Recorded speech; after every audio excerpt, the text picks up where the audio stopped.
Halo teman-teman, setiap hari kita kan dibanjiri sama banyak banget informasi. Mulai dari berita, postingan di media sosial, sampai ulasan produk. Tapi pernah nggak sih kamu berhenti sejenak terus mikir, tunggu dulu, ini beneran fakta atau cuma pendapat orang aja ya? Nah, kali ini kita bakal ngasah bareng-bareng satu skill yang penting banget, ngebedain mana fakta dan mana opini. Yuk kita mulai. Pertanyaannya kelihatannya simpel ya, tapi jawabannya itu bisa mengubah cara kita mandang dunia loh. Jadi, coba jujur deh, seberapa yakin kamu bisa ngebedain keduanya setiap saat? Oke, kita mulai pakai contoh yang gampang. Di sebelah kiri kita punya berita soal konser. Ini kan laporan tentang sesuatu yang beneran terjadi ya. Nah, di kanan ada artikel tentang kopi. Perhatiin deh kata kuncinya, nikmat. Yang menurut saya nikmat, belum tentu kan nikmat buat kamu? Nah, ini dia inti perbedaannya. Satu ngelaporin kejadian, satunya lagi ngasih penilaian pribadi. Nah, untuk situasi yang lebih ribet, kita butuh alat bantu.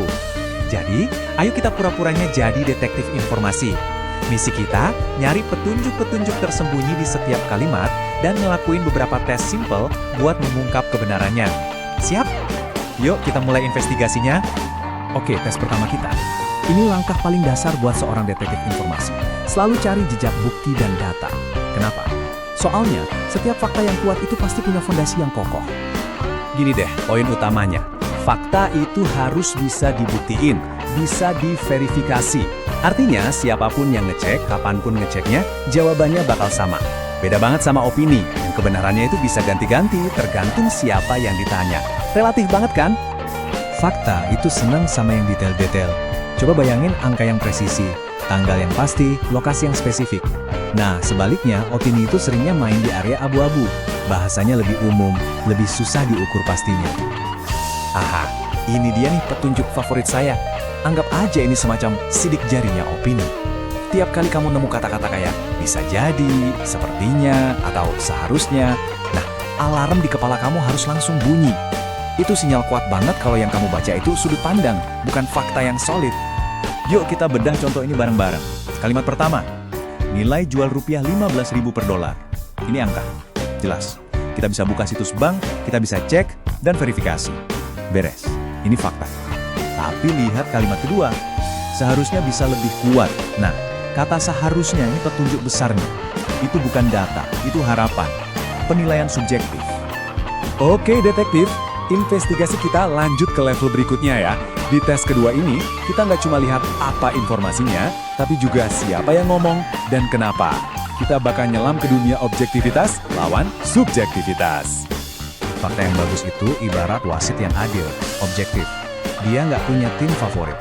Dia cuma ngelaporin apa yang terjadi di lapangan, tanpa bawa-bawa perasaan atau kepentingan pribadi. Benar-benar netral, apa adanya. Nah, kebalikannya itu opini yang sifatnya subjektif.